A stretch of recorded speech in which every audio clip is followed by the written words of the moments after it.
Now, acute fulminant hepatic failure, it is a phobic diagnosis, a deadly diagnosis. And is it still the same in 2012, or we have something in the horizon which can improve the survival of patients of acute fulminant hepatic failure? Let us know from Dr. Jose Jacob, what can we do in this scenario? Thank you very much, Mr. Chairman. When the kidneys fail, as we just saw, there is hope because you can support the kidneys essentially for an indefinite period of time with your dialytic therapies. Unfortunately, if the liver really goes, you are finished. So that's the whole problem, because as of today, we have no at the end of it in failure of the whole body. And many patients, unfortunately, to this day, die when the liver fails, unless the liver can regenerate itself over time, or offer them a transplant, which is all said and done in our country, not a very attainable goal as things stand in the acute situation, in most parts of the country at least. If you look at the causes of pulmonary hepatic failure in India, the most common causes are viruses, as many studies have very clearly shown. Viruses range from hepatitis A to E, and many of these viruses are actually not even known to us. In fact, the dengue virus has been especially shown in our unit to cause fulminant hepatic failure more and more often in the last many years. Toxins is perhaps the next common cause. Paracetamol in the rest of the world is a very common cause of acute fulminant hepatic failure, not so much in our country. Autoimmune causes, and also sepsis with multi-organ failure can at least on the rare occasion lead to fulminant hepatic failure and end in fatality. So overall, it's a fatal syndrome which results in a significant mortality even to this day. Paracetamol, as I said, is one of the most common causes outside of India, and you normally go by a nomogram to treat it. It's very important to remember that nomograms apply only to the normal liver and only to patients who do not consume significant amounts of alcohol. But if you are an alcoholic and if your liver is bad to start with, nomograms do not apply. And also if you take a staggered dose of paracetamol, such as say a few tablets today, few tablets tomorrow, again the nomogram will not apply anymore. So on the initial evaluation, you need to be able to identify patients who may be sick, who may go down the tube very quickly, and who might actually be considered for possible liver transplant. That should be the thinking when somebody comes to you with fulminant hepatic failure. Will my patient have a possibility of recovery, or is he going to go down and require a transplant? If that is so, this patient is best managed in a unit which can possibly do a liver transplant at short notice. And some of the clues that you have in this regard as to whether your patient will go down or not is in terms of the INR. If the INR keeps rising, that indicates that your patient is going to go downhill most probably. And the onset of encephalopathy is another reason to consider that perhaps the time has come to seriously think about transplantation or transfer to a unit where it can be done. So overall, it's a multidisciplinary approach, and these patients are always managed in the intensive care unit. The King's College criteria have been conventionally used to identify patients who might be at risk of rapid deterioration and may require early transplant of the liver. In the ICU, you would need to monitor them with invasive pressures, optimize the hemodynamics in the best possible manner. Blood sugar levels, of course, will tend to drop in many patients, and most of them would require continuous glucose infusions. Encephalopathy is a major problem, which we will address a little later on during the talk. Temperature levels need to be maintained, intracranial pressure rise will need to be monitored and addressed. And of course, they will have to be worked up if you are seriously considering the possibility of a transplant. Coagulopathy very often occurs in these patients, and it's almost routine practice to use vitamin K, and some people even use FFPs prophylactically. But is it really correct to use FFPs or vitamin K in this situation? The evidence so far accumulated over time tells us that even though these patients are coagulopathic, spontaneous bleeding is very, very rare, and they do not really require prophylactic correction of clotting factors. And also, if you do use clotting factors to correct their coagulopathy, you're essentially taking off one of the precise markers of the progress of liver function. By correcting the INR, you completely lose track of which way the liver is going. So it's best not to correct the clotting problem unless there is an obvious bleeding tendency or if you need to do an invasive procedure. Left alone, they are very unlikely to bleed, whatever their level of INR may be. And of course, if you need to do an invasive procedure, you might need to correct it with FFP, and also you might need to give them recombinant factor 7 in a dose of 40 micrograms per kilogram prior to doing an invasive procedure. Infections are very common in patients with liver failure. This is due to a variety of reasons, which includes reduced phagocytic function, reduced neutrophil function, reduced complement levels. Infections are bacterial, usually with gram-positive cocci or gram-negative bacilli. Fungal infections are also common, and many of these patients might actually benefit with prophylactic antibiotics. So the question arises, do we need to put all our patients on prophylactic antibiotics? Do all patients with acute hepatic failure require prophylactic antibiotics? The answer is not very easy to come by. However, the evidence that we have till date suggests that even if prophylactic antibiotics may not affect survival, septic complications are higher if you do not use prophylactic antibiotics. So it is perhaps prudent to have a very low threshold to begin antibiotics in patients with fulminant hepatic failure. The presence of a SIRS response can occur even without infection in the presence of liver failure. And it's also been shown that the higher the number of factors of the SIRS scale that you have, the higher the incidence of bad outcomes in case of acute fulminant hepatic failure. Most of these patients have encephalopathy, and any grade of encephalopathy of grade 3 or 4, which ranges from somnolence to deep coma, these patients will need to be intubated and they would need to be ventilated. And when you ventilate them, you would need to keep them sedated. The most optimal drugs for sedation would include propofol, which has several advantages. One is that it is not dependent on the liver for metabolism, and secondly, it's a very short-acting drug, even in the presence of liver failure, and you can stop propofol and then reassess the patient within a short period of time.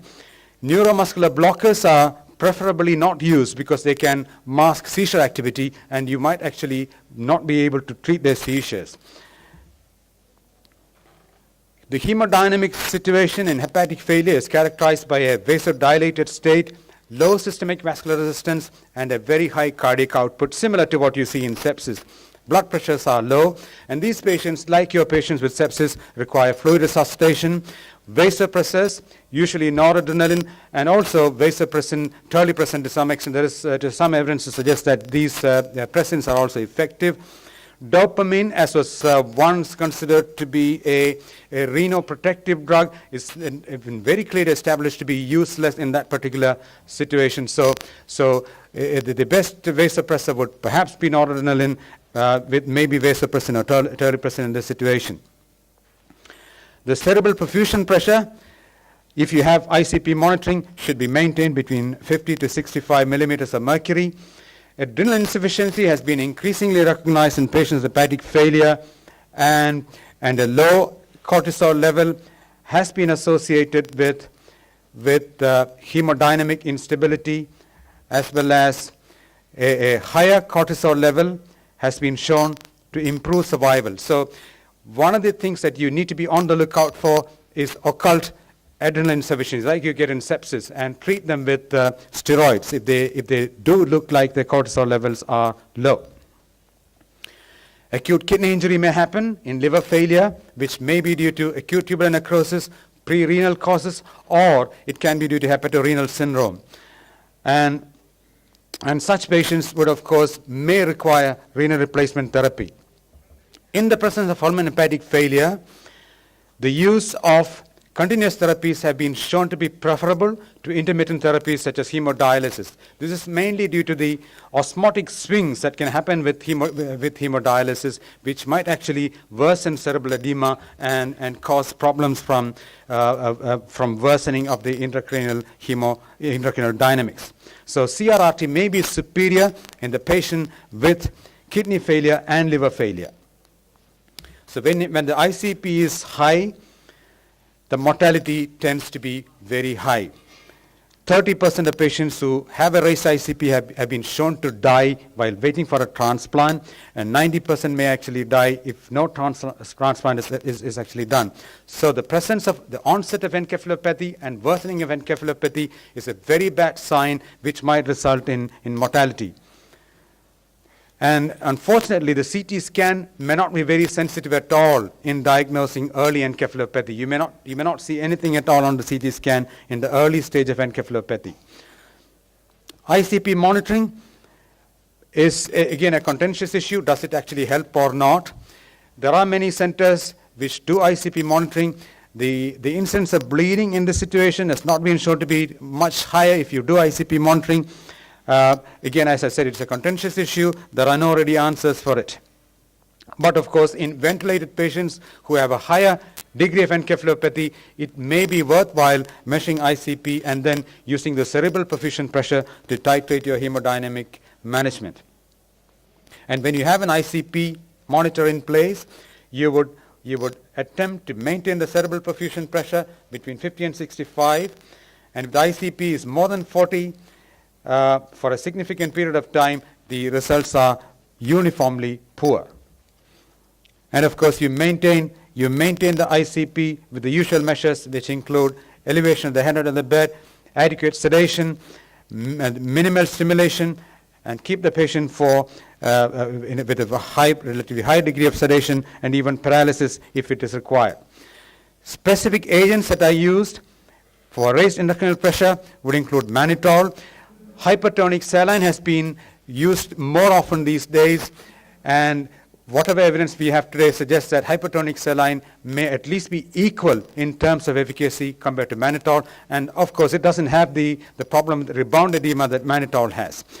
Thiopentone has been used to reduce ICP in many situations, including pulmonohepatic failure. It may be quite effective in doing so.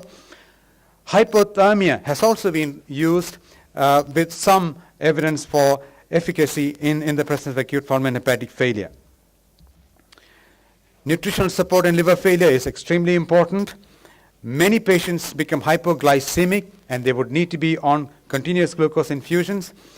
The calorie requirement of patients with acute pulmonohepatic failure tends to be equal to patients in any other hypercatabolic state. So they generally need a high calorie intake, which would be approximately 25 to 30 calories per kilogram per day. Vitamin supplementation is also important. Generally, it has been conventionally considered to restrict protein to try to prevent hyperammonemia and worsening of encephalopathy, but this again has not been really shown to be true. Hepatic failure requires a decent dose of protein, which might range from 1 to 1.5 grams per kilogram per day. As I mentioned before, one of the problems that we face with liver failure is that unlike kidney failure, to this day, we do not have an artificial system to sustain the liver till we are able to graft a new organ into place. So the thrust of the thinking in the last few years, and also more and more in the future, will be to try to arrive at some sort of extracorporeal support system which will replace liver function and be able to sustain the patient for indefinite periods of time, or at least sustain this patient till they are able to be transplanted at an appropriate time.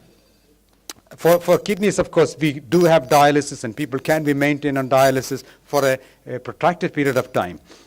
But for liver, this, of course, has not been achieved as yet. There are several such systems that are available to us today, which have taken the initial steps towards achieving this goal of extracorporeal support till the organ recovers or till a transplant can be done. Essentially, there are two ways in which you can support the failed liver. One is to remove the toxins that are normally cleared by the liver, which is one way of doing it. And the other way is to try to replace the liver function as such by using real liver cells, wherein not only do they remove the toxins, but they also replace the liver function as in the synthetic functions of the liver, like for instance the clotting factor synthesis, protein synthesis, and also help in biotransformation as normal liver cells do. So there are essentially two systems, and one of the most common has been the mass system that has been increasingly been in use over the last decade or so. What it essentially does is it does dialysis with a 20% albumin solution, which results in albumin-bound toxins from being removed from the blood, and these toxins are carried by the albumin solution, which is then adsorbed with charcoal and also an anion exchange resin. So the albumin actually gets cleaned by that, and then it is dialyzed against a normal dialysis membrane and then recycled back. So that's one way by which you can remove the toxins that are causing the problem, such as the encephalopathy-producing toxins. So it purely clears the toxins that are produced, which are normally cleared by the liver, by using albumin to take away the toxins from the blood. And then you of course clean the albumin with these adsorbents and then recycle it back to the patient. So that has been one approach which has been tried out for the last decade or so with some degree of success. Secondly, which is fairly more recent, is the use of the Prometheus system, in which it's slightly different compared to the mass system, wherein the membrane that you use in this situation has a much larger pore size, and that is actually permeable to albumin. So what it does is, albumin is filtered off from this filter. Along with it, the albumin-bound toxins are also filtered, and then this albumin, with all the toxins that are present in it, are taken through absorbers, which include anion exchange and charcoal absorbers, and then it is recycled back into the patient through a normal dialysis circuit. So essentially, you filter the albumin with the albumin-bound toxins as such, then clean the toxins with these filters, and then filter it once again with a normal dialysis membrane, and then run it back into the patient. So both MAS and Prometheus essentially remove the toxins. But even more attractive, and possibly the future lies in the use of real hepatic cells. Real hepatic cells may be able to replace actual liver function, although we certainly haven't reached the point where it has been in use for any significant period of time. Hepatic cell hepatocytes may be obtainable from hepatoblastoma cell lines,